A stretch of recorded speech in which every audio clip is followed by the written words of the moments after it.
Hey everyone, this is the weekly forecast commencing on Monday, December the 9th, 2024.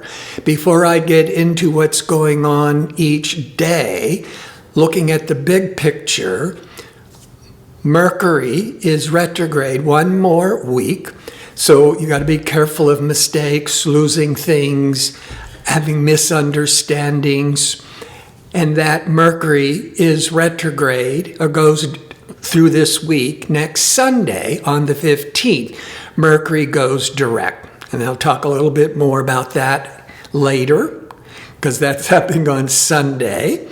And don't forget, Mars, every 2 years, is retrograde since the last several days, since December the 6th.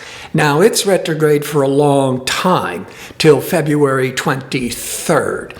Mars, when it's retrograde, because Mars is aggressive, it's assertive, it's goal-oriented, so it's very external. You know, Mars is associated with Aries, me first, take the lead, be in charge. So when it's retrograde, it feels really frustrated. It feels like it's being imprisoned.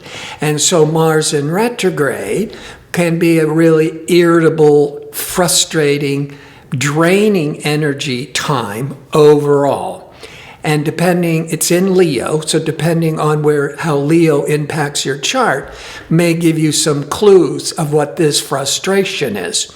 But the Monday, the 9th, is Mercury's in retrograde, Mars is in retrograde, together until next Sunday.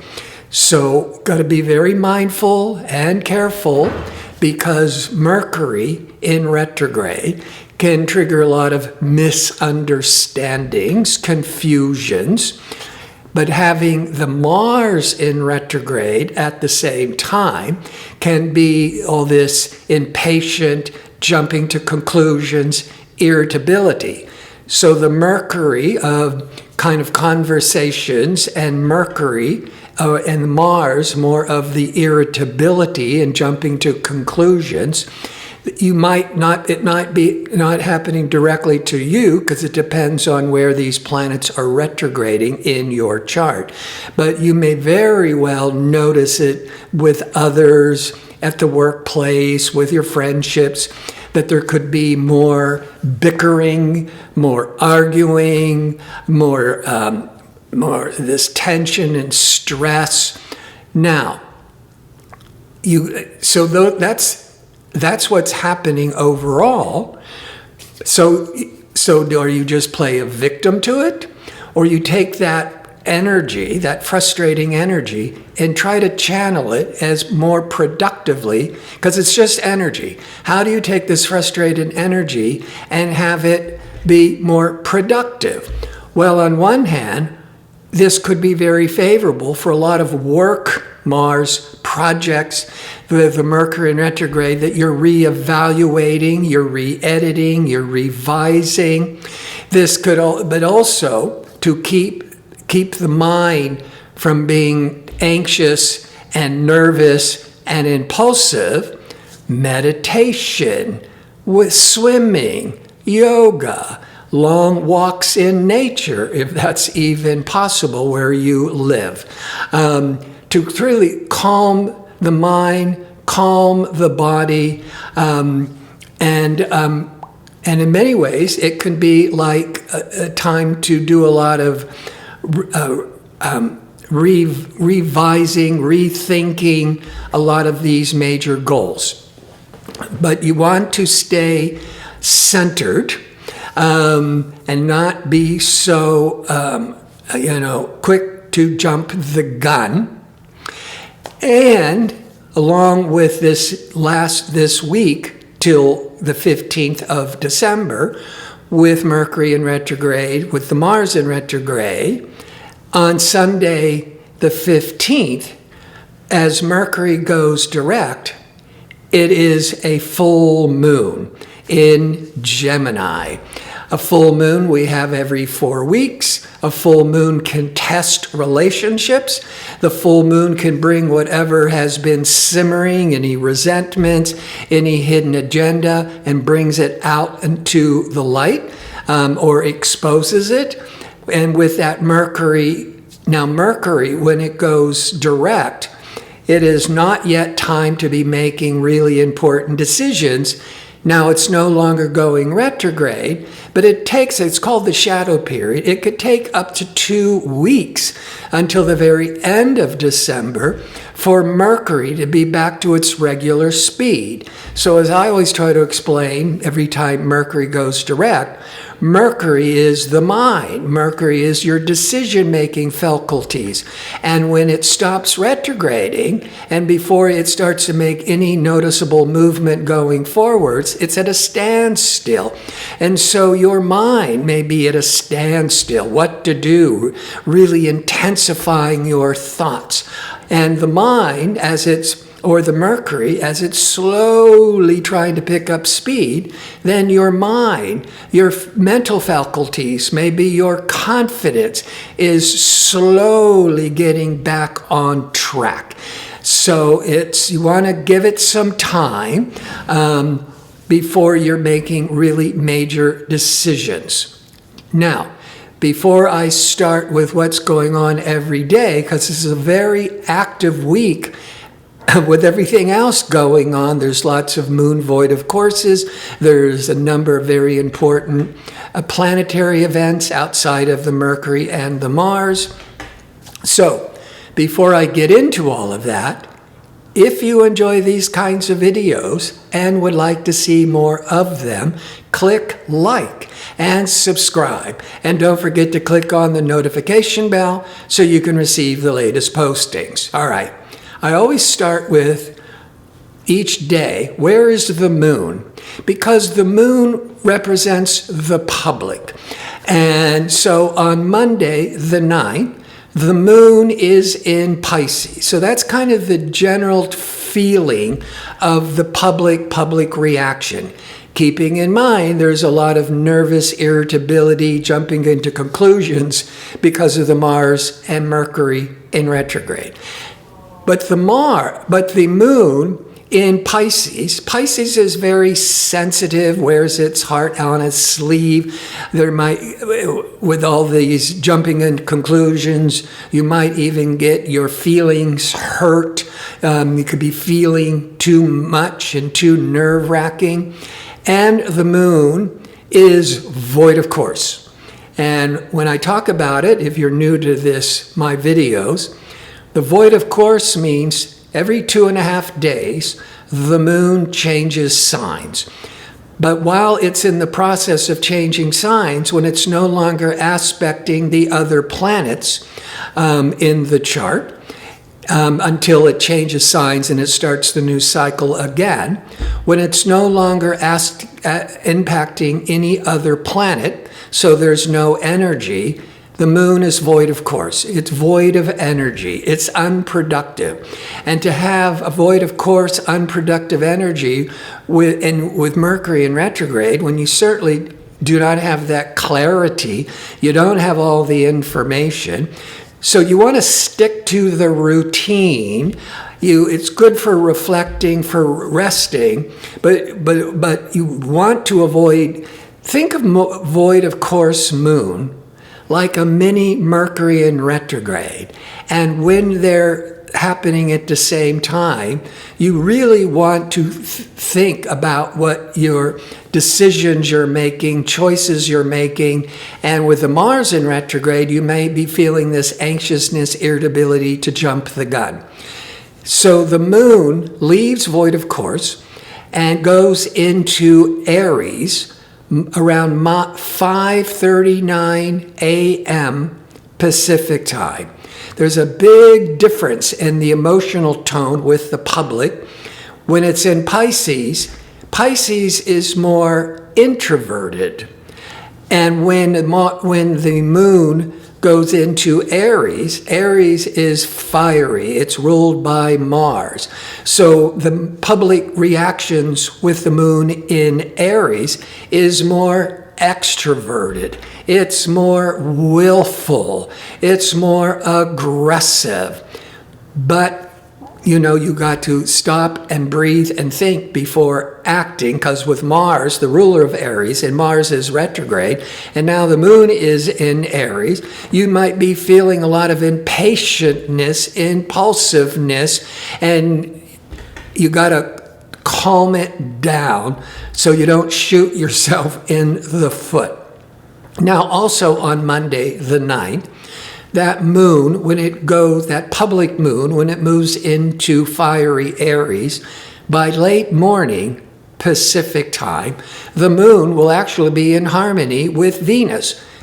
Pleasurable, sociable, creative Venus.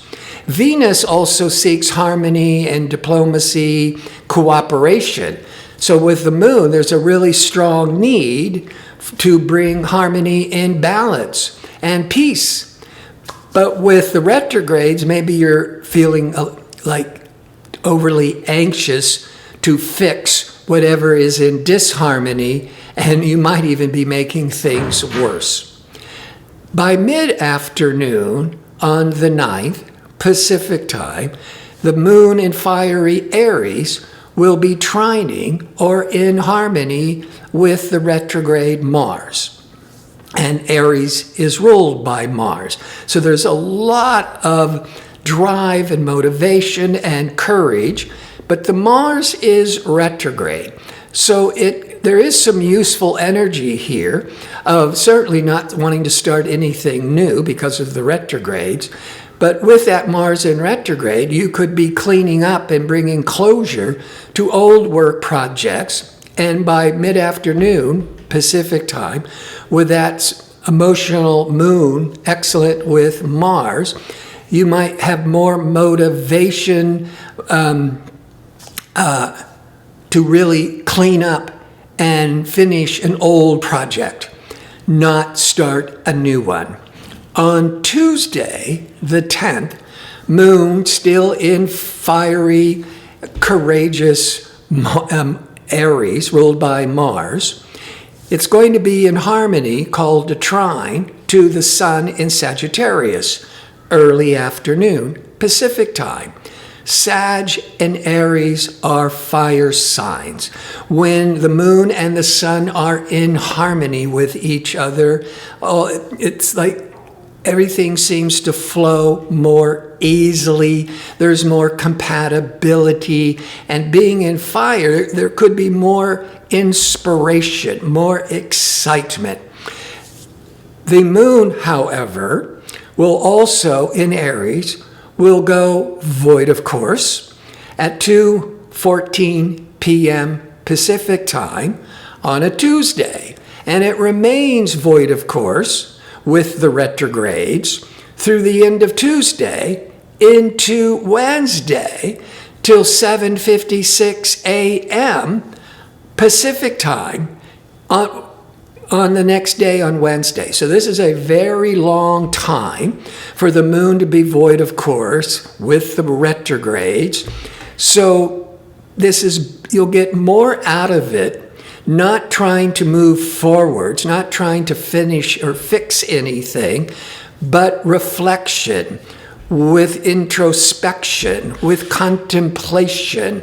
This could be really favorable for being alone and doing yoga, swimming, deep meditation, to get more in touch with that inner voice. Now, on Wednesday, the 11th, of course, the moon is void of course in Aries until 7:56 a.m., at which point the moon is now in Taurus. So the moon changes every 2.5 days. The Aries, of course, it depends on if all the other planets are positive and in harmony. But this time, the Mars and Mercury in retrograde, the Aries tends to be then more impulsive, more, jumping to conclusions. This time around. Other times it may just, be really favorable for initiating new projects. You certainly wouldn't want to be initiating any new projects. But at 7:56 a.m. Pacific time, now the moon goes into Taurus for 2.5 days. Taurus is an earth sign, and Aries is a fire sign. Earth is earthy. It's grounded. It's sensible. It's slowing it down and being more steady, which will help all that anxious, impulsive energies of the retrogrades. The moon, after it goes into steady, calming Taurus, it's going to be in a hard angle by mid-morning Pacific time to compulsive Pluto. The moon represents your emotional needs. When it's in a hard angle, it's called a square to Pluto, you might be triggering some really compulsive old emotional patterns, but the Taurus is keeping you from slowing it down, not like a cat on a hot tin roof and you're just jumping to all kinds of jittery conclusions right away. So the moon in Taurus will be a stabilizing effect. By late afternoon, now the moon is going to be triggering Venus and Mars. Venus and Mars will be in exact opposition on Thursday. But on Wednesday, they're within a degree, they're very close to the exact opposition. But the moon in Taurus, late afternoon on Wednesday, Pacific time, the moon is going to be triggering Venus and Mars. Venus and Mars and the opposition can trigger a lot of romantic energy, kind of very dynamic, celebratory. It is the holiday season, really great, can be really great for not a boring holiday party, but an exciting party. And with Venus and Mars, there could be a lot more attraction, more sexuality. Then we get to Thursday, and now the moon continues in calming, steady Taurus. Taurus is also ruled by Venus, so there's a certain amount of sensuality with the moon in Taurus. But all day on the 12th, pleasurable, romantic, and creative Venus will be in opposition or confrontation to the Mars in retrograde. Venus-Mars can trigger a lot of sudden attraction. But the Mars is in retrograde. Well, first of all, just having Mercury in retrograde, any kind of attraction is probably going to be more ego, more sexual, and temporary. So you get really turned on. But many times when you get really turned on to somebody new and Mercury's in retrograde, you're probably making some assumptions because you want that romantic connection. So you could be not noticing any red flags. So you're like jumping in there, being romantic, being playful, being flirty. But with the retrograde, it's just going to, you're going to hit a brick wall. But it can be playful and flirty with an old relationship. You might be at a party or through social media hearing from an old lover or a previous friendship that you lost touch with, and you meet up at a party or through social media. You get a text, email, it's the holidays, so we haven't seen you in months. Let's have, some holiday eggnog or whatever. And so the sparks could fly individually, collectively. A party sparks would be flying, but with the two retrogrades anything new is going to be exciting that day, and the next day you'll forget their name. But reconnecting to old friends, old lovers, it still just might be having an enjoyable connection to bring closure. That could be a good thing, especially with the Mercury in retrograde. Or just, just kind of flirting with each other and just remembering how it felt before you went your separate ways. On Friday the 13th, the moon in steady sensual Taurus will go void of course, 4:40 a.m. Pacific time until 9:22 a.m., at which point the moon leaves steady Taurus, calming Taurus, and goes into jittery, stimulating, nervous, restless Gemini. When the moon goes into Gemini for the weekend, and it's the holiday season, you could be running to several different parties, or you're doing a lot of networking and connecting and conversations, because Gemini is all that really favorable mental conversational energies. Great for this weekend. And just after the moon goes to 0 degrees of Gemini, after 9:22 a.m., it's going to be in harmony, a trine to powerful, obsessive, compulsive Pluto, or transformational Pluto at 0 degrees of Aquarius. So that whole late morning, Friday the 13th, Pacific time, that moon favorable with Pluto, you could be really experiencing some really profound, deep feelings. Or not just with the moon in Gemini, that it's all kind of impersonal and just jumping from one idea to the next, but maybe really thinking, Gemini, about something much more meaningful and deeper for you, and then maybe having a conversation about your deep feelings for each other, or just deep feelings that you're having during the holidays. By early evening, Friday early evening Pacific time, the moon will be in harmony with the retrograde Mars. So we're going into a Friday evening that gives a lot of nervousness, anxiousness, motivation.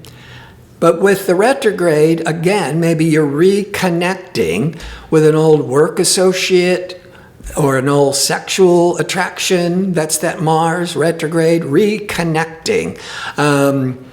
And with the moon in Gemini, might just having you really think about your feelings that are being triggered. So the Friday could be quite favorable for a holiday party. Saturday, the 14th, the moon continues in Gemini, but 7, 8, maybe 9 a.m. Pacific time, the moon will be squaring or being contracted or limited by Saturn, restricted Saturn. So Saturday morning or later in the day, depending on your time zone, for an hour or two, that emotional needs of the moon could be feeling blocked, frustrated Saturn, ruled by Saturn. Maybe you're feeling emotionally lonely because of the holidays, but it's going to the most it's going to last is 2 hours, because that's how long it takes for the moon. It goes from 1 degree to the next. And by late morning into early afternoon, for like 11 a.m., maybe up to 1 p.m. Pacific time, the moon in Gemini is going to cross over expansive, optimistic Jupiter in Gemini. So as the Saturday is unfolding, and it's earlier in the day for most of you,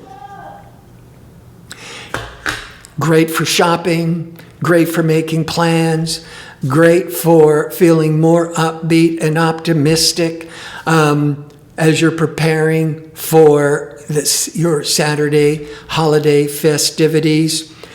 Good day for just thinking about education for into the next year, or travel plans, just thinking about it, not making the decisions yet. On Sunday, the 15th, now Mercury is no longer retrograde, but it's at a standstill, so communications could be really intense. Thinking, decision-making could be really intensified. So that Mercury just starting to move forwards. Now it's going to be in Sagittarius. Sagittarius is ruled by Jupiter. So you might start to really be thinking about making plans that involves Jupiter, like it did on Saturday with the moon crossing over Jupiter.